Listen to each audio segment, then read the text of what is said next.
today? We had a great practice today. Very good. Have you learned anything as far as being able to help Jake basically the second time around this season?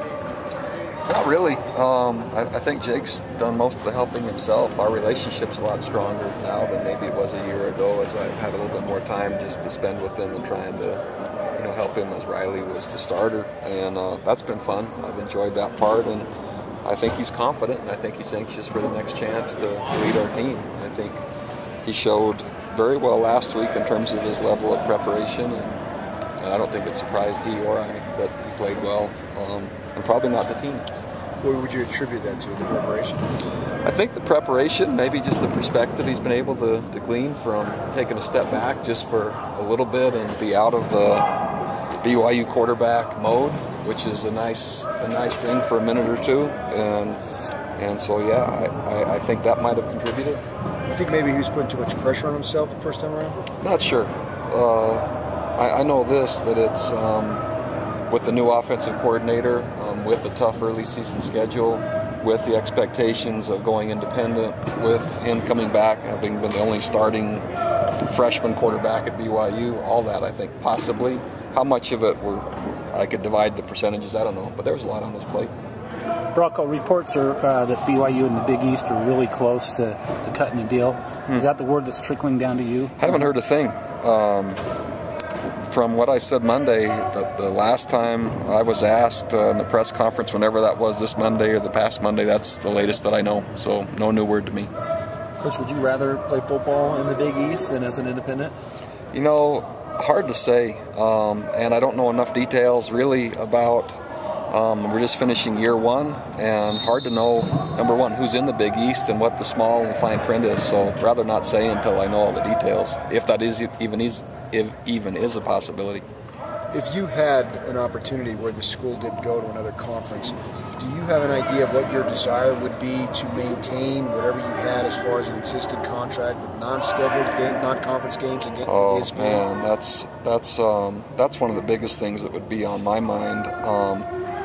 Just the amount of coverage we've received this year is so strong, and it would have to be a great conference package to make sense. And I love the idea of being in a conference, but that would have to be with the exposure and the access to the top tier of football. And so just in my own mind, and I'm not speaking for the university or anybody else, but I'll tell you the ESPN part of it that would be very difficult to give up. Is there an individual series that you would like to make sure that they would continue? You know, I don't have any control of that, but I think they would choose from a business perspective just the most intriguing matchup, so I think that would handle itself. What can you tell us about New Mexico State after a couple days of film? Well, it'll be one of the best offenses that we play. I've been really impressed that way. Special teams-wise, they'd probably match up similar to other schools that we played recently in San Jose and Idaho, etc. And defensively, they've struggled to manage keeping the points down. And so the strength of their team is their offensive football team, and they're talented. Has the tape from the UCLA games a couple years ago been beneficial at all in preparing for New Mexico State? It's different, both sides. Coach, Matt Reynolds will play his final home game along with, I think, 17 other seniors. What has Matt meant to this program? Well, Matt is one of the best players probably to play football here at BYU.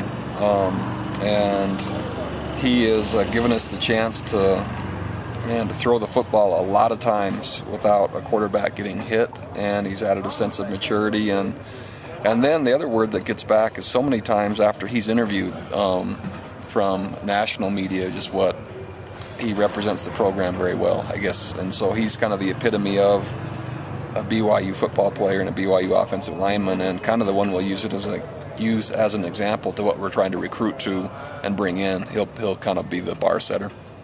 Bronco, what's that like for you as you watch 18 seniors or whatever, as they play their final game at LES? It's one of the most memorable things of every year. I don't remember much about last season. I remember a little bit about the bowl game, but I do remember hugging each senior in the stadium at the end and kind of what the exchange was. And I think ultimately at the end of all this, whenever I'm done coaching, those kind of relationships and those moments are the ones that are going to be the most meaningful. and so that they've made it, and through as hard of work that we put them through, that's quite an accomplishment, and I respect the guys that do it. Thanks. All right, thanks a lot.